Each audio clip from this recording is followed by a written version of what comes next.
Hey everybody, what is up? It is Miss O'Neill here, and today is a good day to have a good day. We are going to go ahead with today's science lesson. We're talking about describing the characteristics of chicks and the characteristics of owls. So not only is this video going to be super cute, it is, owls are one of my favorite kinds of animals, so it's going to be really special for me to teach you about it. So let's go ahead and just jump right into it. We have 3 new vocab words that we're going to learn today. Go ahead and be my echo here. Carnivores, prey, and nocturnal. Awesome. So when I talk about prey here, in the middle, when we pray to God, that is P-R-A-Y. P-R-E-Y is a different type of prey. We'll talk about that a little bit later. So a quick review. Why do birds build nests? They build nests, not and, for their eggs, right? They build their nests so that eggs can have a home when newborn chicks are born. As we are about to learn, sometimes they need a lot of help, so having a safe place to be is very important for them. Inside each egg, a chick is growing, and when a chick grows large enough to live outside of its shell, it is ready to hatch. A chick uses its egg tooth at the end of its bill to break out of its egg. The egg tooth falls off after the chick hatches. So here is a brand new baby chick being born. You can see the egg tooth a little bit here. This egg tooth on this little chick did not fall off right away, so scientists that study birds, ornithologists, were able to get a good picture of the egg tooth. It is super, super hard, and it stays on the tip of their beak so that they are able to break through their hard shell. And like our reading says, most of the time it falls off after the chick hatches. Most birds have chicks that need their parents' help when they first hatch.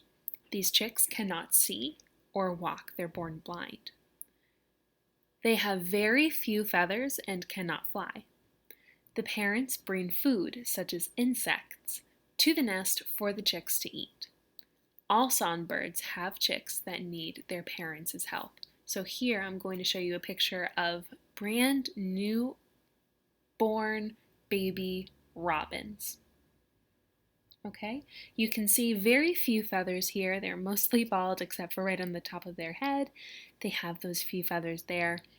Their eyelids have not formed all the way, so that's why they cannot see when they are born. They'll be able to see later on in life. They're born with their mouths open, almost as if they were crying. They're calling out to their parents for a little bit of comfort, for some food. You can see all around them they're right inside of their nest as well.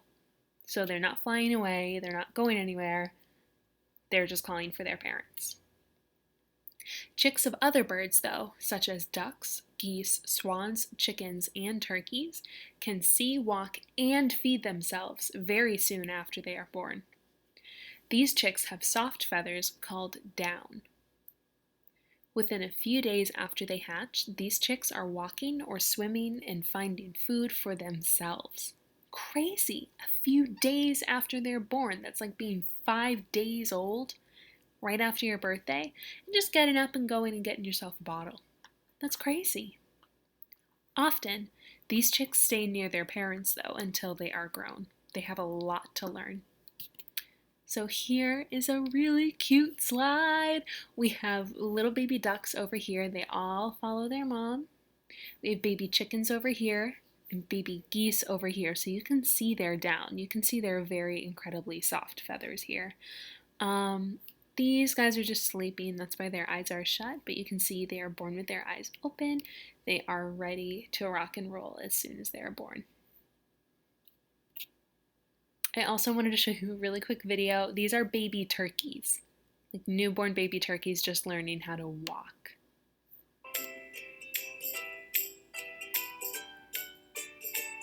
So you can see they're bigger. They have their down as well. But they're doing really well for being newborn. Some like to sit though.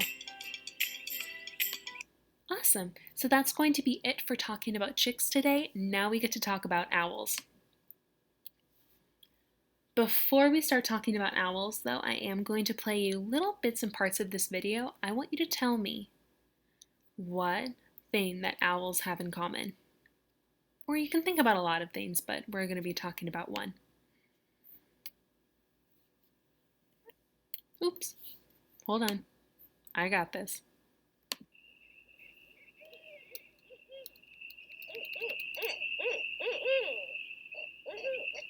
And this map just shows you that where you can find these types of owls. So Massachusetts would be over here.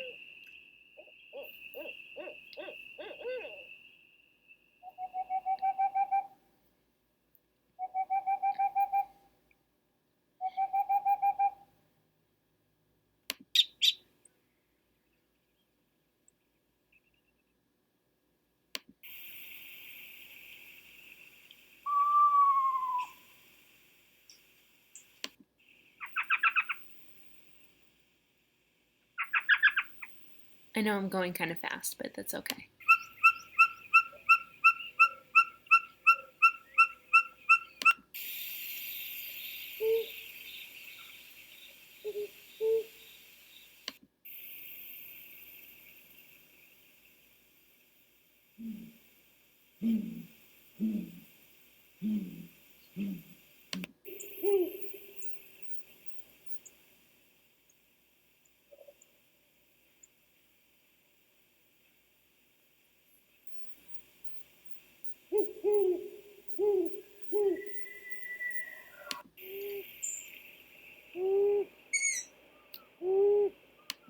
I think we're going to stop there. This owl always makes me laugh with his eyes. Okay, so if you were thinking about how their eyes are all pretty big, they all have the same type of body shape. Sometimes they have like these ear things up at the top, sometimes they don't. That's okay. All very good observations. So one thing that makes owls really distinctive from other types of birds is their hoot. All owls hoot instead of singing a song or calling or drumming like other birds do to communicate with each other. Okay? So that's why if you are on a walk outside, maybe you're hiking on a trail somewhere, and you hear a songbird calling, you know it's not going to be an owl because owls always hoot. All right, owls are also meat eaters or carnivores. Carnivores is another word for meat eaters. Owls eat things like mice, rats, shrews, and moles, which are both types of field mice, rabbits, and birds. The animal an owl eats is called its prey. So that makes an owl a bird of prey. We talked about it when we were talking about characteristics of birds, just altogether, how their beaks tell us a lot about them and their talons can also tell us a lot about them. This is a great horned owl here. This is a horned owl's talons. Their feet, you can see how long and sharp these are, and their beak is also long and sharp as well, which makes it very easy for them to eat. Owls are nocturnal animals, so nocturnal animals sleep during the day and hunt for food in the evening and at night. Owls are very good hunters with incredibly sensitive hearing. Their excellent hearing allows them to catch their prey even if they cannot see it. So here is a GIF of an owl just catching its prey. It is very easy for the owl to see it here because this is just a mouse on a field of snow, and this is a snowy owl. It kind of blends in with the background. Something incredibly cool about owls too, I want you to notice how flat the owl's wings are. That is on purpose. An owl knows that if its wings are straight and flat when they are low to the ground, they are not going to make a sound. That's why this mouse over here isn't running. The mouse can't see or hear this owl coming. Isn't that incredible? Owls use their talons to grab and squeeze their prey. If the prey is small, an owl can swallow it whole. When an owl eats larger prey, it can use its talons and beak to shred and eat. The owl's stomach digests the meat, and bones, teeth, and feathers or fur are left in the stomach. These form a ball called an owl pellet.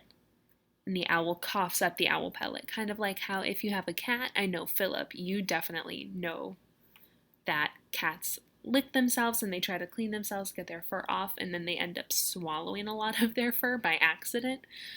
And then they cough it up into a hairball. That's the same thing as here with an owl, but instead of just their feathers or whatever, they are coughing up what they have eaten, other than the meat of it. So here's a gross warning. The next slide is going to be an owl pellet. So this is going to be all the feathers, fur, bones. It's a little bit gross. So if you want to, you can look away, you can cover your eyes, or you can skip ahead in the video a little bit. And here it is. There is a real life picture of an owl pellet. So you can see all the hair, fur, and feathers over here, and you can see bones from different types of small animals here too. So I want you, it's not this big.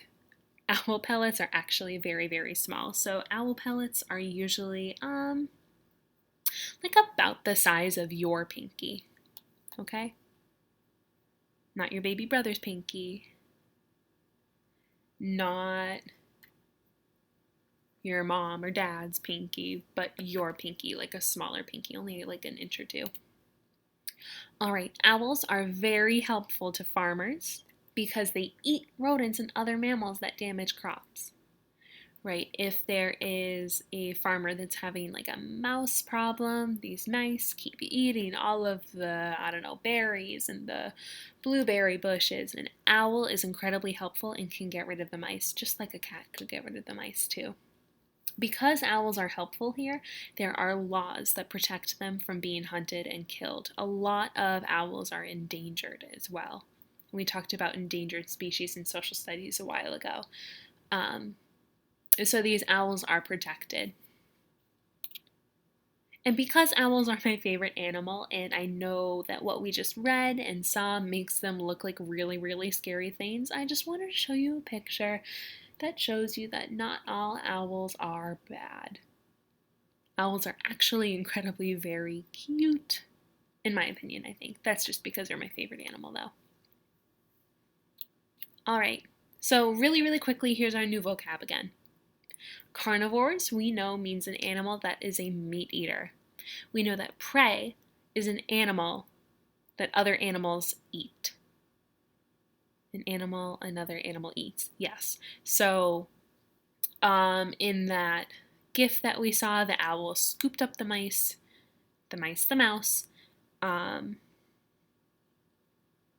The owl is the bird of prey, and the mouse is the prey.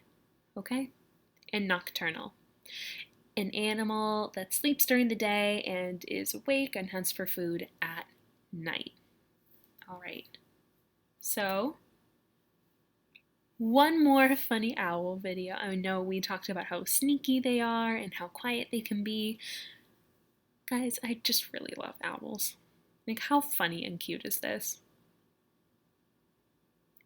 Tiptoe, tiptoe. That's a baby owl, too. Awesome. So, before we end today's science lesson, I wanted to let you know that your next science lesson is going to be a bird song game that I found on YouTube. Actually really, really cool. It's like taking music and birds and putting them together. I really think you're going to love it. But the downside to this means that this was our last science lesson together for second grade. It is the end of the year. This was our last science lesson together. Science is, along with math and foundations, like my absolute favorite thing to teach. So I want to say thank you so much for learning about science with me this year.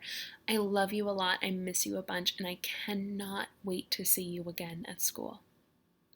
Thanks again for learning about science with me. I'm so super proud of you. You have done an amazing job this school year. I hope you have fun playing the bird song game on Friday.